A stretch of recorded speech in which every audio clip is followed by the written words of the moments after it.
का हमारा टॉपिक संभाव्य विभ्रम मतलब प्रोबेबल एरर एंड प्रमाप विभ्रम स्टैंडर्ड एरर से संबंधित है, जहाँ पर आजकल पीजीटी से संबंधित कई क्वेश्चंस, जो कि मैं भी प्रिपरेशन कर रहा हूँ पीजीटी की, तो मैं देखता हूँ कि ये पीई और एससी के रिलेशन वाले कई क्वेश्चंस अभी आ रहे हैं।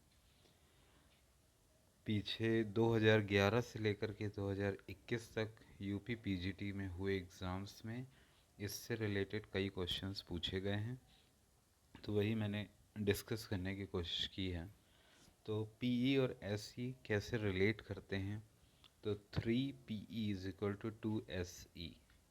इसको याद रखने का फॉर्मूला सिंपल है कि अगर आप कोई ट्रिक बना लेते हैं तो ये आपको याद रहता है, अगर इसको प्रैक्टिस कर लेते हैं तो ये परमानेंट हो जाता है। तो इसको एक मैंने ट्रिक बनाई है कि टिप्पी, ठीक है, 3 PE is equal to 2 SE। Punjabi letter में होता है, पंजाबी में बोलते हैं तो सी, तो 2C is equal to 3 PE। और स्टैंडर्ड एरर का इक्वेशन या अक्सर पता होता है 1 - R² इज अपॉन √n, जहाँ पे r की वैल्यू हमें कई बार दी गई होती है, n की वैल्यू दी गई होती है, और हमसे PE डायरेक्टली पूछा जाता है कि प्रोबेबल एरर क्या होगा। तो इस तरीके का एक क्वेश्चन भी है जो मैं डिस्कस करूँगा अभी।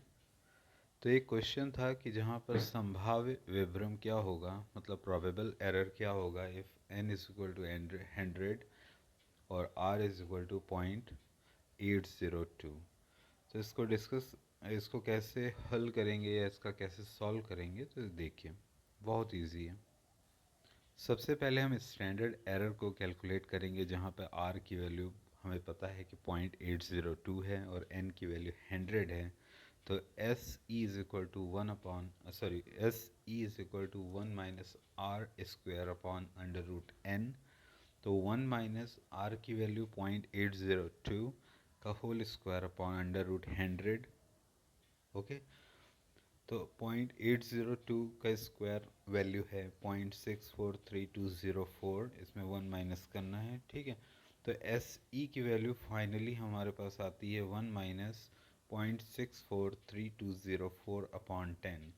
अब चूँकि हमको पता है कि 3PE is equal to 2SE, तो अब हम क्या करेंगे, हमें प्रोबेबल एरर निकालना था, तो हम वैल्यू पुट, तो यहाँ फाइनली हमने वैल्यू पुट कर दी। SE is equal to 3/2 PE, ठीक है।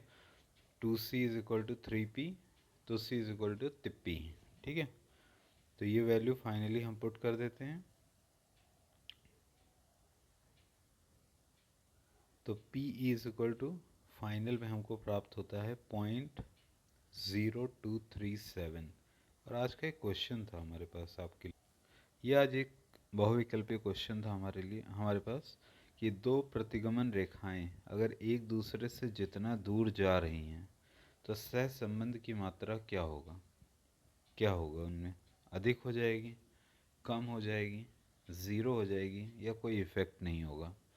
तो दो प्रतिगमन रेखाएं जब एक दूसरे से दूर जा रही हैं तो ऐसे संबंध में, ऐसे कंडीशन में सहसंबंध की मात्रा कम होती जाएगी।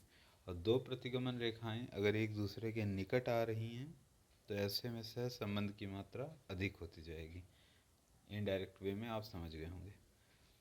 धन्यवाद।